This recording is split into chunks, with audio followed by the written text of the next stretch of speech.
Despite all of the struggles the New York Mets have endured lately, where it has felt at times like their season's on life support, with 2 weeks left, they are still in the driver's seat to make the playoffs.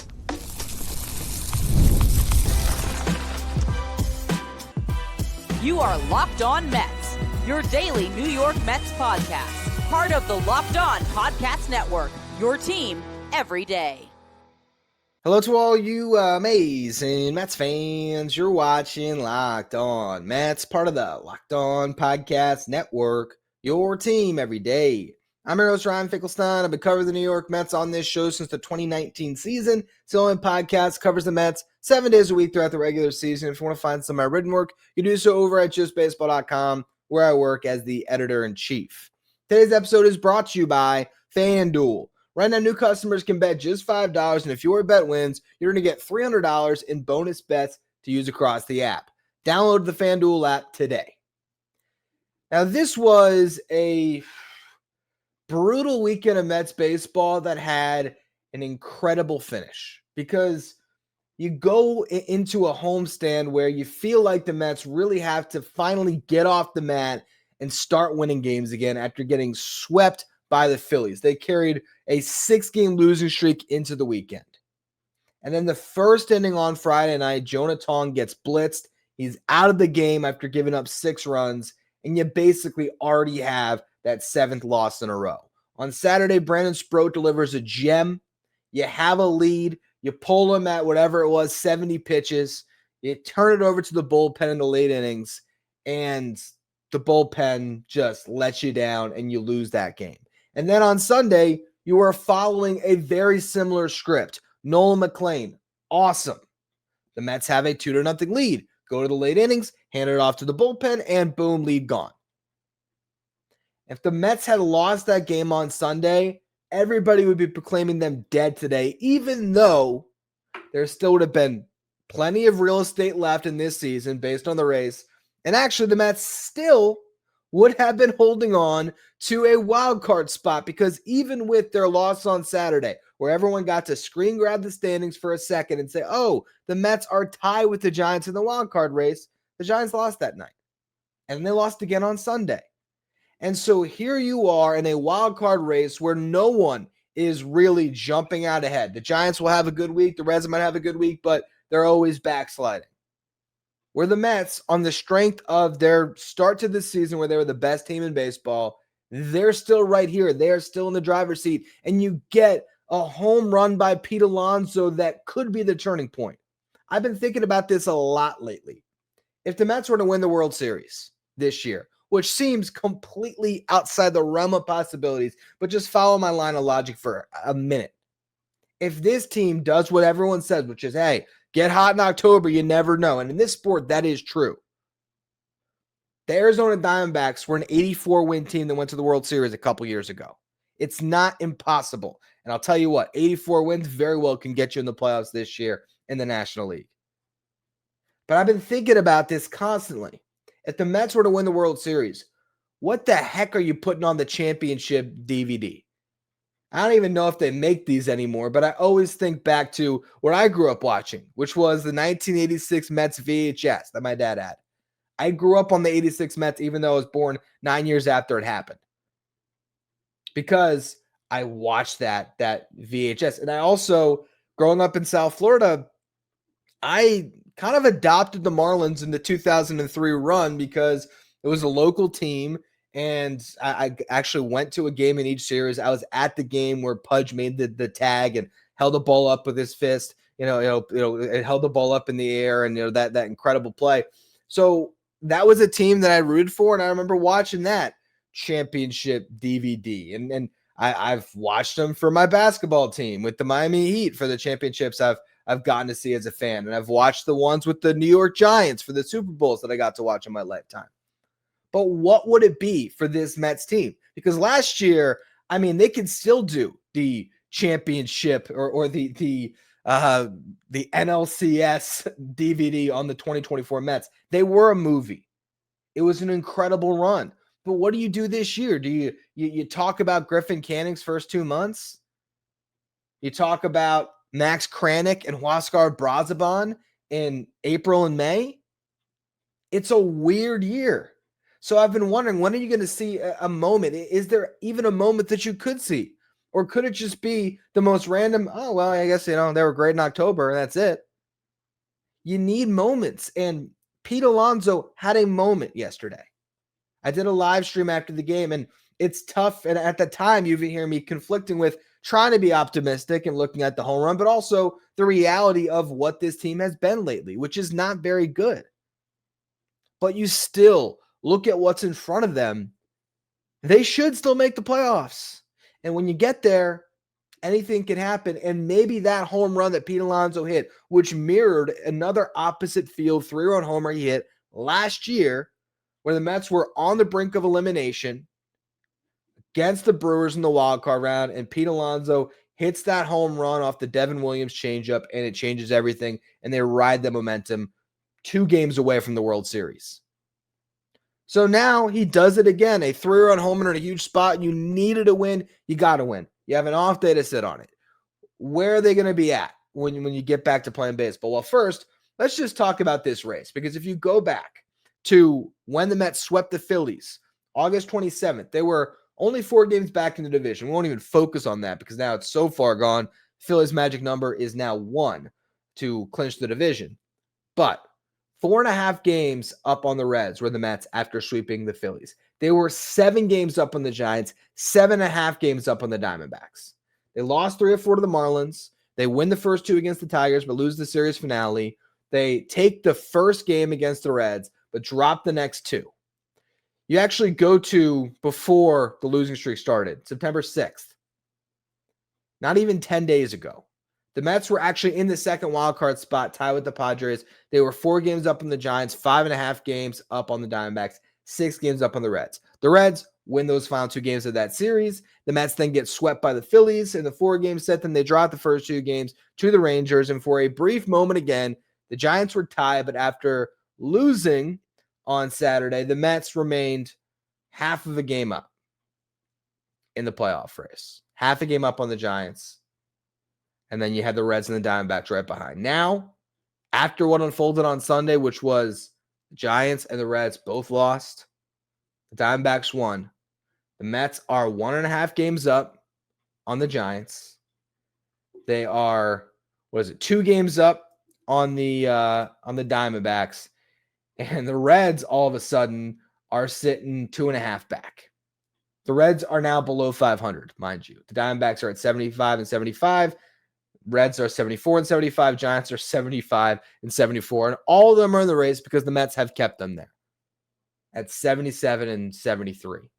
But if you look at what all 3 of those teams have ahead here, you got everyone playing today. So there's a chance the Mets could gain ground without even playing. Actually, they'd gain ground on one of these teams regardless, because the Giants and the Diamondbacks are playing each other. So someone's going to lose for the next 3 days when it comes to those 2 teams. If you look at the Giants and what they have ahead of them, they are going on a road trip. As I mentioned, they're playing the Diamondbacks, and they are going on this road trip on the heels of losing with your 2 aces, Logan Webb, Robbie Ray. They both got hit hard against the Dodgers after only scoring 1 run against Justin Verlander and the Giants bullpen in an extra inning game where the Giants walked it off, and it seemed like, that's the team that's going to end up getting there. They then lay an egg the next 2 games, and the Dodgers scored 23 runs to beat the Giants on their field. Now they play 3 in Arizona, and then they got to go to Chavez Ravine and face off against the Dodgers again for a 4-game set. So this is a tough week for the Giants. Their final week of the season, it's a homestand. Cardinals, Rockies come to town, a chance to stack some wins. But let's just say the Giants lose both series this week and the Mets win both series, which is a realistic outcome. Mets go 4-2, Giants go 2-5. The Mets would have a 4-game lead going into the final week of the season with the tiebreaker, which means when it comes to the Mets and the Giants, their magic number to clinch a playoff spot would be 2 going into that final week. All of a sudden seems fairly reasonable, right? Look at the Diamondbacks. Should we be rooting for the Diamondbacks to win these games, though? The Diamondbacks can be a scary team. Well, look at their schedule. after they host the Giants, they're going to host the Phillies, and the Phillies are playing for a first-round bye still. So that's not, even though the Phillies might have the division clinched, they still have something to play for. No one's mailing it in with, the second to last week of the season. They're going to be playing that series outright there. Then they are going to host the Dodgers. So they're playing a lot of games at home, but it's Giants, Phillies, Dodgers, and then they finish their season in San Diego. And remember, this is a 500 team who sold at the deadline. Going 7-5 over their final 12 would be a feat, considering the teams they're playing. That would put them at 82 wins. If they go 8-4, that puts them at 83 wins. Right now, the tiebreaker is not decided between the Mets and the Diamondbacks because they split the season series. And it actually comes down to then your interdivision record. The Mets had to play the Nationals and the Marlins left, so they have a chance to improve. I think their record's like 500 in division. The Diamondbacks, I believe, are a little bit better than that, but they have a ton of games coming up against their division. So who knows what's going to happen there, but the bottom line is getting to 84 wins for this Diamondbacks team, that is going to be a task. And again, with a strong week, if the Mets win the next two series, they're sitting at 81 wins going into the final week of the season. Right there to be able to take care of business and potentially clinch. Then you have the Reds, who I think had the easiest schedule by far. But they just won in Sacramento and got swept against a bad team that's, I think, still 10 games under even after sweeping them. They're 2.5 games back now. They go to St. Louis for 3. Then they face the Cubs at home for 4. Then they play the Pirates at home for 3. And then they close it out in Milwaukee. Now, the Brewers might have nothing to play for during that final series of the season other than knocking out their division rival. But are the Reds really going to go 10-3 down the stretch? Because that's what they would have to do to get to 84 wins. And the Mets could still get to 85 wins if they played good baseball. But my point is, 84 wins likely get you in. So can the Mets, and apologize for the phrasing of this, but I think it's the only way to say it, can they sack up and win 7 of the final 12 games? Can they just get it done when the next 6 are played at home? 7 wins probably gets you in. How do they accomplish that? We're going to talk about strategy next. The Mets are changing up their rotation. They're finally going to that piggyback with Holmes and Manaea, so we'll talk about that. Seems like Jonah Tong is going to get another start, so we'll discuss that decision. A lot to talk about the pitching side of things in just a minute. Today's episode is brought to you by FanDuel. The NFL season's here, and FanDuel is making sure you're ready for kickoff with a can't-miss offer. Right now, new customers can bet just $5. If your bet wins, you're going to get $300 in bonus bets to use across the app. I love using FanDuel because it fits however you like to bet, whether it's player props, building a same-game parlay, or even jumping in live as the action unfolds. It's quick, it's easy, it's the best way to add a little more energy to your Sundays. So if you're ready to play, download the FanDuel app now by visiting FanDuel.com to get started. That's FanDuel.com. And remember, you place that first $5 bet. If it wins, you're going to get $300 in bonus bets guaranteed. This episode is also brought to you by Prize Picks, the daily fantasy app where making the right call can actually pay off. You and I make decisions every day, but on Prize Picks, being right means cashing in. With football back, Prize Picks is the simplest and fastest way to get in on the action. You just pick more or less on 2 to 6 player projections, and you can turn your takes into real prizes all in less than 60 seconds. It's quick, it's easy, and honestly, it's my favorite way to follow along with football. Also, you can go across sports. You can have a lineup with a football player. You can throw in baseball, WNBA. Everything is at your fingertips over at Prize Picks. And the best part, even if one of your picks misses, Prize Picks invented the flex play, so you can still double your money.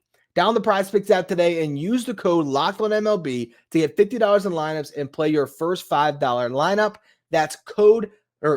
You get $50 in lineups after you play your first $5 lineup. That's code LOCKEDONMLB for $50 in lineups after you play your first $5. Prize Picks, it's good to be right. If you're watching on YouTube, do me a favor and hit that subscribe button. Help us get closer to our next goal of 15,000 subscribers. I would love to get there by the end of this season. We got 2 weeks left to do it, so I really do appreciate all of you who continue to subscribe.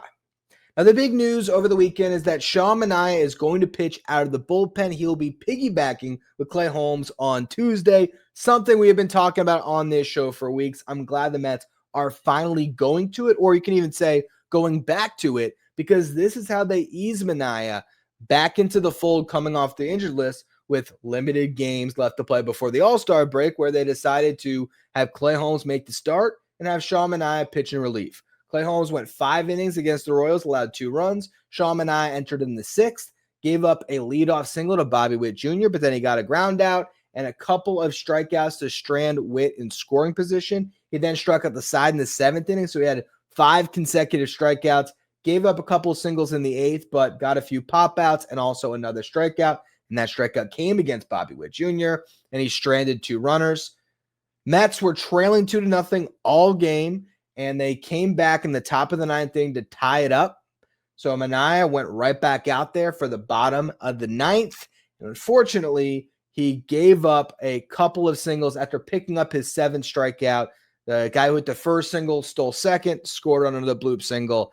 And that was it. The Royals walked off the Mets. But it was not a bad outing by Sean Manaea whatsoever. Again, a couple bloop hits resulted in the 1 run that he gave up, and he struck out 7 in 3 1/3. So you got 10 outs. 7 of them came via the strikeout.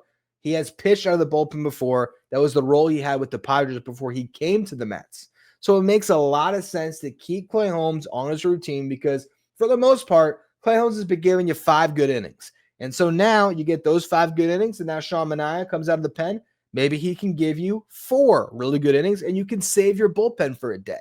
It could be something the Mets even do in October, or you even just have the ability to get these guys pitching like it's the playoffs, because we see stars come out of the bullpen all the time, and maybe Sean Manaea this year is best served out of the pen. You don't know, but I think it's a good thing to try it out and see what happens. Now, you're going to see them run that tandem twice in this upcoming week. First game of the week on Tuesday, last game on Sunday. So those guys are going to go on regular rest.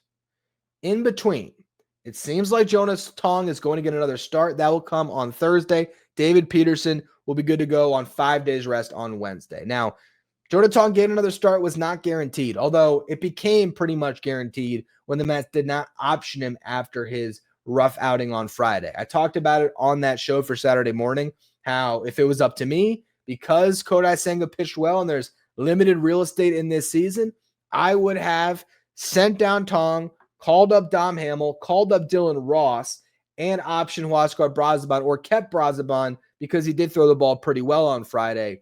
Let him take a couple days rest on the roster so you don't lose him for 2 weeks, because once you option a guy, you can't call him back up unless it's as an injury replacement for 15 days. So Brazoban's pretty much done this year, but they made that move instead where they sent down Brazoban, they brought up Dom Hamill, and they kept Jonah Tong on the roster. And I think in retrospect, and now seeing kind of the full vision of what the Mets are thinking, I can understand the move, because David Stern's philosophy has always been, if you're going to call up one of these top prospects, give them 4 or 5 turns to see what they have. And Jonah Tong was 1 pitch away from getting out of that inning on Friday night, and it could have been a completely different start. And the magnitude of going up against Jacob deGrom, his first start back at Citi Field, packed house, it just might have been too much for him. But now he's going to pitch Thursday day game against the Padres. I think there is a lot less pressure on that outing. And there's going to be some pressure with the fact that he's going to have to, go back out there after such a disastrous performance. But I like that they're trying to breathe confidence into Jonah Tong. And I think that the better part about this, the reason why I can come around to a little bit more, is it allows Kodai Senga to continue to work on what's going on out of the limelight and make another start in AAA, which will be on Thursday. So they're going to keep those guys kind of lined up on the same day. So in the final week of the season, when Tong's turn comes up again, you very well could go to Kodai Senga to make that start. And I think the hope is Kodai Senga dominates in Syracuse again, Jonathan gives you a good start. You might still pitch Jonathan again in that final week, depending on how you're setting things up for the playoffs. But ideally, Kodai Senga would come up, pitch against the Cubs on the road, and show that he is good to go to be a trusted arm in the playoffs. And then your playoff rotation is going to have potentially Noel McLean, Brandon Sproat, and Kodai Senga if Senga can really figure it out. But you're giving yourself options, whether it's Senga, whether it's Tong, who looks really good down the stretch, whether it is the Clay Holmes piggyback with Sean Manaea. There's still a lot of options for the Mets. So that's where they're at with Tong and Senga. After that, when you're looking at the weekend series against the Nationals, you're set up pretty well with Brandon Sproat, Noel McLean, and then the Holmes-Manaea piggyback.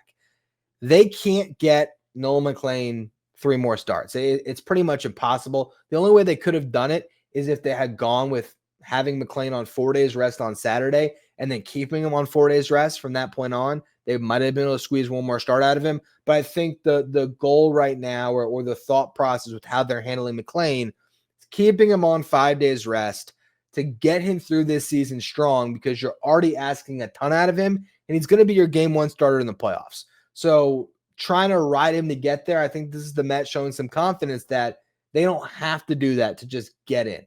And they can have McLean pitch once a week, which is the same rhythm he's had all season in the minor leagues.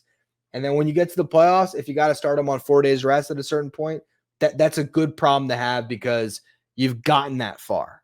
But this is I think the best way to get Noel McLean in prime position to be at his best for a game 1 of a wild card round. And so that's what they're doing, and it makes sense. Now, when it comes to the final week of the season, while I don't think the Mets are going to look that far ahead just yet, just to give you guys an understanding of where they could be at, David Peterson would be the guy that would go the first game of that week, meaning that he could turn around and pitch the final game of that week if it mattered against the Marlins. So you'd still have the ability to throw what still should be one of your best pitchers if that game 162 mattered. Now, game 2 against the Cubs in Chicago, again, that's either Tong or Senga. Game 3, likely Brandon Sproat.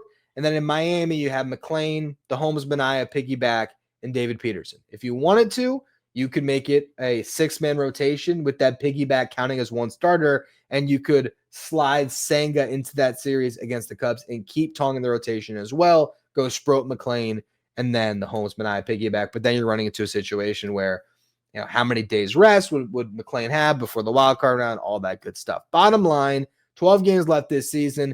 I think you're going to see the Holmes-Manaea piggyback 3 more times. You're going to see David Peterson make 3 more starts. So 6 of the 12 games are going to be the veterans. But with Holmes and Manaea piggybacking, I like those 3 starts a lot more than if it was 3 from Holmes and 2 from Manaea, or however it would have shaken out. David Peterson, you're going to count on him, but he's your all-star this year. You got to. And then you still will get 2 more starts from Sproat, 2 more starts from McLean, at least 1 from Tong, and probably 1 for Kodai Senga. Last note of the rotation before we move into the offense. Noel McLean is sitting at 37 and 2/3 innings pitched right now. There's still the prospect promotion incentive, which is if Noel McLean is a rookie next year and he wins the Rookie of the Year, the Mets will get a comp pick in return. Very valuable for a team that loses a lot of picks because they are a consistent luxury tax team. They're a repeat offender.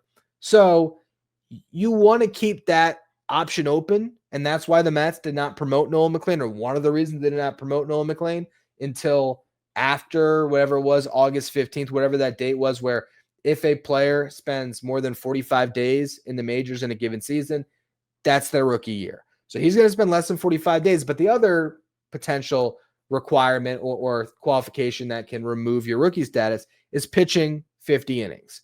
Noel McLean's at 37 and 2/3 with 2 starts left, which means he could pitch 6 innings per start and end up 1 out away from losing that rookie status. Do I think the Mets are planning it that way? I don't, because if Noel McLean was at 80 pitches instead of 92 pitches on Sunday, he would have gone back out for the 7th. And the same thing holds true over these final 2 starts. If Noel McLean has his pitch count down and he can give you 9 innings, you're going to take all the innings you can get because you're trying to win. I think it was more about just keeping his arm in as good a shape as possible for the stretch run. That's why they have set things up the way they have with keeping him on that extra rest. Final segment. I want to talk about this lineup because they have gone into the dumps lately. What can they do to spark this offense? We're going to go through that to close out the show. Today's episode is brought to you by Nutrafol. You've probably seen a million ads for hair growth products and thought, sure, like that actually works. There are so many products out there, it's hard to know which ones are actually going to do anything, and that's why you should give Nutrafol a closer look, because Nutrafol is the #1 dermatologist-recommended hair growth supplement brand, trusted by over 1.5 million people. It's not just hype. This is a supplement clinically tested that targets the root causes of thinning and shedding with a proactive approach. Whether you're at work, out with friends, or even getting ready in the morning, Nutrafol gives you more confidence in your daily routine. And you can feel good about it knowing that Nutrafol is NSF certified and backed by peer-reviewed studies. See thicker, stronger hair with less shedding in just 3 to 6 months with Nutrafol. For a limited time, Nutrafol is offering Locked On MLB listeners $10 off your first month subscription and free shipping when you go to Nutrafol.com and enter that promo code LOCKEDONMLB. That's Nutrafol.com, promo code LOCKEDONMLB. If you're an everydayer that always tunes into the show, make sure you become a Locked On Mets insider. This is our texting service where you get updates from me anytime news breaks on the Mets. You can ask me questions anytime. Take part in our Locked On Mets sign photo giveaways and get a lineup graphic sent to your phone each day so you know who's in the starting lineup without ever having to go on social media. If you want to be a Locked On Mets insider, find a link in the episode description or go to subtext.com/LockedOnMets. Now, over the last 30 days, if you look at the Mets offense, they have 2 hitters who have an OPS over 1,000 who have hit 10 home runs. Can you guess who they are? Juan Soto and Mark Vientos. Vientos has to be in the lineup every single day. He's swinging that good of a bat. Pete Alonso, during that same span, 6 home runs, 769 OPS. Francisco Lindor has not been hitting many home runs, but he's hitting 304 with an 843 OPS. Francisco Alvarez hitting 278 with an 805 OPS. And Brandon Nimmo has fallen into the doldrums, and yet over the last 30 days, he's still hitting over 300 because of how good he was prior to this recent cold streak. Bottom line, those guys are going to play. That's 6 spots in your lineup. Obviously, Francisco Alvarez can't play every day, but I wouldn't be surprised if he started 5 of the 6 games this week. The game I think he will rest is the day game after the night game on Thursday against the Padres. That'll be Jonah Tong's start. You had Hayden Senger behind the plate for his MLB debut. Maybe you get those 2 guys together again, and then you set up Alvarez to play all 3 games against the Nationals with another off day on Monday. So bottom line, 6 spots in your lineup are decided. The question is the other 3 spots.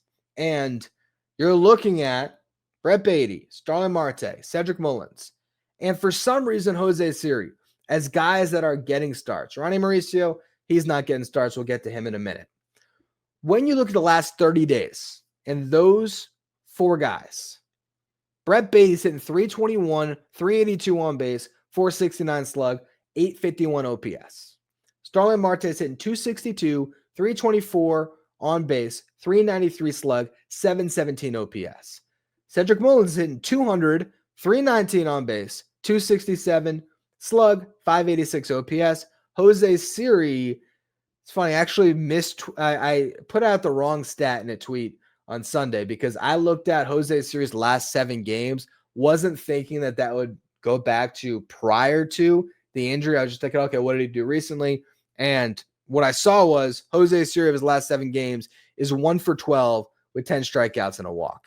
With that said, that's taking into account one of his games, I think, or maybe a couple of his games prior to coming off the IL. Even with that, over this past week, coming off the injured list, he went 1 for 9 with no walks and 7 strikeouts. José Siri should not be getting starts down the stretch. And this is one of a few roster moves that has really pissed me off. And for everybody that thinks that I'm always just a shill for David Stearns, you're largely right, because I cannot stand any narrative out there that David Stearns should be removed from his post running the New York Mets, because he has gotten this franchise into a stable ground with their farm system and set them up for perennial success in a way that we haven't seen in a very long time. David Stearns is really good at his job. At the same time, you can also acknowledge he's having a bit of a bad year. And the roster moves that have really frustrated me more than any, 2 of them that I think are biting the Mets right now as they're trying to find their best 9 for a playoff run. The first one came back at the trade deadline. For those of you who were listening to the show back then, I was pretty consistent. The New York Mets should send down Ronny Mauricio after trading for Cedric Mullins. And the reason that I felt that was the move is because it was going to be very hard with Jeff McNeil moving back into the infield to get playing time for Ronny Mauricio, Mark Vientos, and Brett Baty. And the Mets had a decision at their hands because they could have optioned Acuna or Mauricio. And both of them were sitting at the exact same amount of time in the minor leagues that year or this year. They have both spent 17 days in AAA. And the rule is if you spend more than 20 days in the minor leagues, you lose your option. So option years are years where you can send a player up and down 5 times. So it gives you incredible roster flexibility when you have these guys who are close to the big leagues or big league caliber players, but not fully established, to have an option to be able to shuttle them back and forth. And the Mets were going to lose that option with one of those two guys. I felt like they should have preserved the option with Acuna because, for one, he's a better bench piece. 2, I feel like there's a better chance that he's going to be with your team next year than Ronny Mauricio. I still think there's a chance the Mets trade Ronny this offseason if they decide to commit to Vientos and Baty. The other thing that really irked me about this was Ronny Mauricio had development left to do. Yes, he swung a really good bat in July, and he can hit right-handed pitching, but he can't hit left-handed pitching, and he's still new to third base. There was development to be done, and it made absolutely no sense to keep him up. You burn the option, and now you've burned him for this season because you can't option him or you lose that option for next year. And you need it because you might have to have him in AAA at some point next year. Also, it just would be stupid to waste it. He's not going to gain anything going to Syracuse for a week. It's not going to do anything now. So now you're committed, but you're not really because he's gotten 15 at-bats over the last 30 days. Was that the way to use Ronny Mauricio? That was, to me, one of the biggest mistakes the Mets have made this entire year because even in signing Frankie Montas, you can understand there was some reasons to it. He had flashed some things with the Brewers. He looked really good against the Mets, even in a playoff start. Like, there were things that made you make that decision. You thought you could reclaim him, and he got hurt. There was reasons why that didn't work. Ryan Helsley, nobody could have seen that coming. But I saw this coming with Ronny Mauricio, and the Mets, for some reason, said, yeah, we'll find playing time for all these guys. And it just never made sense. That's the first thing that they did that really irked me. It has them in a bad spot with 2 weeks left when it comes to their starting lineup. The other thing, last Tuesday, they bring up José Siri for the Philly series because all those lefties were coming, and God forbid you let Cedric Mullins start against a lefty. They did that on Sunday. They finally started him. He didn't look great, but still, the reason why that bothered me, it's twofold, maybe threefold. For one, I just don't think José Siri is that good of a player. That's the starting point. 2, what does that say to Cedric Mullins, who already is having a confidence issue? We're bringing up a guy that hit a $187 last year, that in limited playing time this year was hitting 50. That's .050 was his batting average, who had only gotten 5 games on rehab in Syracuse. So you call up José Siri. What did he do again? 1 for 9, 7 strikeouts. You could have had him in AAA for another week, getting 25 at-bats. And then maybe he's in a better rhythm if you do decide to go to him. The other part of that is you option Jared Young. In his lone at-bat, Jared Young hit a pinch hit homer. Do I think Jared Young is an incredible big leaguer? No. Do I think Jared Young will give you better at-bats from the left side of the plate right now than Ronny Mauricio because he was in a good flow playing in Syracuse all the time? Yes, and he proved it with the pinch hit homer. Since July 1st, Jared Young is hitting .331 with a .412 on base and a .627 slug. That is an OPS well over 1,000 with 12 home runs and 48 games played. And again, lone MLB at bat pinch hit homer.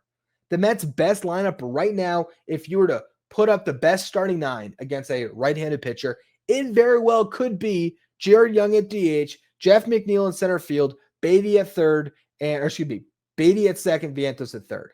That could be your best lineup. But you made the move because you had to get José Siri up. That really bothers me. And now you can't really go back to Mauricio at third and have the Mauricio at third, Baty at second, Vientos at DH, McNeil in center field lineup, because now Mauricio is completely out of any rhythm. Had you sent Mauricio down, you could have had Mauricio playing every single day, hitting 400 in Syracuse, gaining confidence. And when Cedric Mullins didn't work out, which is the exact reason why I said they should send Mauricio down, when Cedric Mullins wasn't working out in September after a month, okay, that didn't work. Let's call up Ronny Mauricio. Let's bench Cedric Mullins. Let's put Jeff McNeil back in center field and roll with that other lineup. That probably could have been your best playoff lineup with Mauricio at third because his defense is better than Vientos, having Vientos DH, and having Baty at second with McNeil in center. So do they go to that with 2 weeks left? I don't know. Their other option, you just keep playing Mullins. And the fact is, Cedric Mullins in the last 30 days is still drawing 10 walks. He's still getting on base over a 300 clip, which puts his on-base percentage pretty much right in line with Starling Marte. So to me, if it means keeping Brett Baty's glove at third, DHing Vientos so you're not pulling him out of games for defensive replacements. He's one of your best hitters, and you pulled him out of the game, and then Acuna is due up on Saturday in a late inning situation when you need a run. You're one of your second best hitter to Juan Soto right now on the bench, which is another issue I have.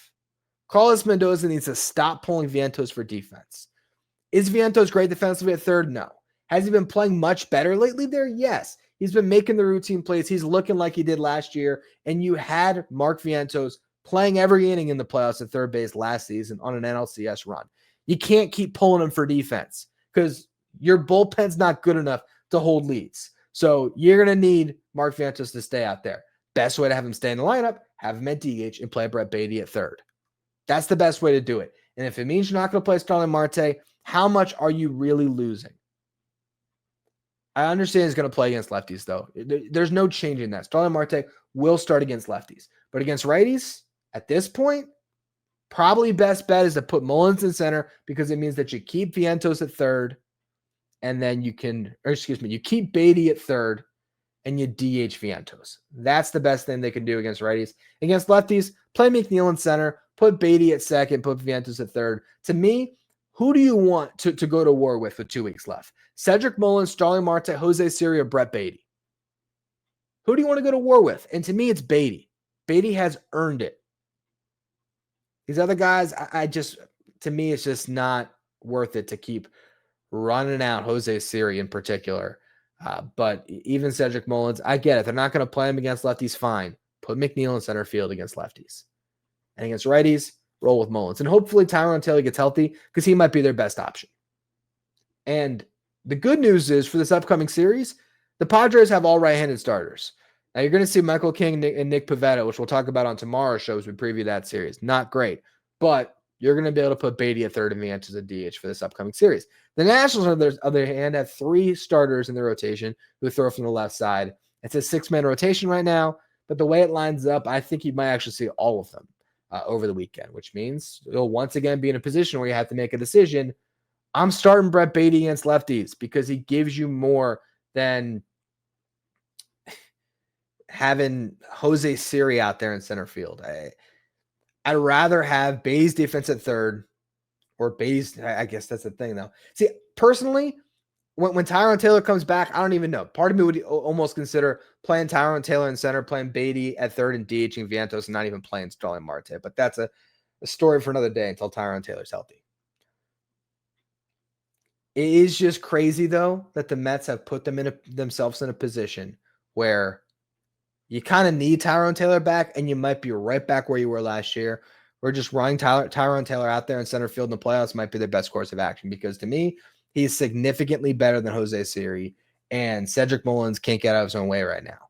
And he doesn't have a lot of confidence, and having José Siri start over him probably doesn't inspire much more confidence. All right, last thing here. We're going to go quick on the bullpen. What's the plan for this bullpen moving forward? I think they've tipped their hand on that.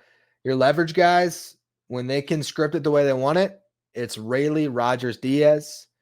Stanek, I was wrong, just like I'll admit, or just like I'll point out that the times where I'm right. I'm also going to own it when I'm wrong.